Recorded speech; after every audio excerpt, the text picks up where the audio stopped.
Mr. Toastmaster, fellow Toastmasters, and welcome guests. The title of my speech today is Endurance. Endurance because of a very lucid quote that my father once shared with me. It's the quote by William Buckley that goes like this: endurance is not just the ability to bear a hard pain, but to turn it into glory. In 1947, India got her independence, and my father was posted there with the British Army. We were born there, and the British were given 1 year in which to leave the country. Many people chose to stay, and many people chose to return to Britain.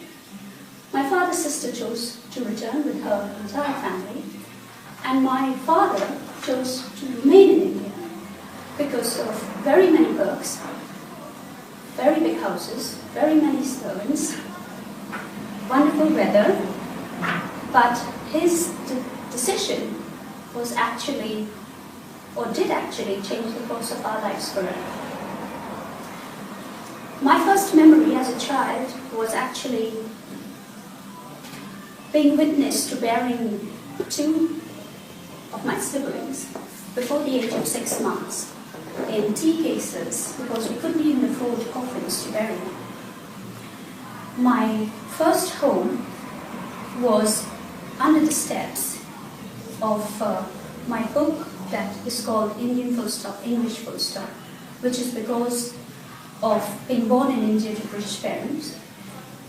And just a few feet away from us, people washed their clothes, bathed, washed their utensils, did just about everything. But that was home to us.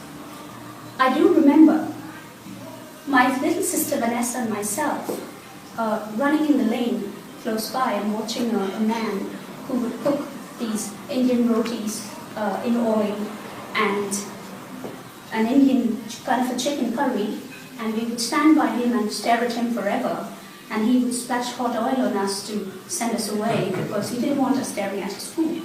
But we would run a few yards and run all the way back and keep looking at him, and he would get so fed up that he would take a bit of whatever, some paper, and he would put the roti into the paper, the bread, and the curry, would push it in our hands and say, "Now get out and don't come back, because if you do this time I'll really burn you."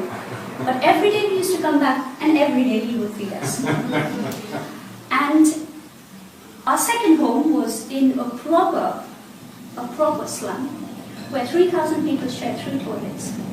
There was no electricity, no water, no sanitary conditions, but that was home to us. I remember at the time coming home to my father and saying, "Dad, why do people always treat us so badly? Why do, they throw water balloons at us, or why do they, or why are they unkind to us?" And my father always used to say, "Have you ever walked by on the street and noticed how many people are without homes? Have you ever walked by and seen how many people are without limbs? Have you ever walked by and noticed how very well off we are? Even if it's a very small room and we have nothing, have you ever noticed how well off we really are compared to the people who are not?"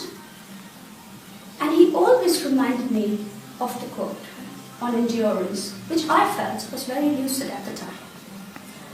Today I run an NGO in India for 200 semi-educated people, and it's a learning and educational center. I run a training business in London. I speak at about 15 to 20 different organizations every month, women's organizations, schools, universities. And I've also written a book and been interviewed by ITV, Channel 5, BBC, and I have 37 media interviews lined up in Southeast Asia, where the book is scheduled to be released on the 10th of June for a second publishing contract that I received. And all of that has actually come by only because of the very lucid speech that my father once shared with me, that endurance is just not the ability to bear a hard pain, but to try and turn it into glory, Because it's only when you do that that people want to know. If you can't do that, and if you don't do that, you will just end up with feeling sorry for yourself and not being able to go anywhere. Thank you very much, Mr. Toastmaster.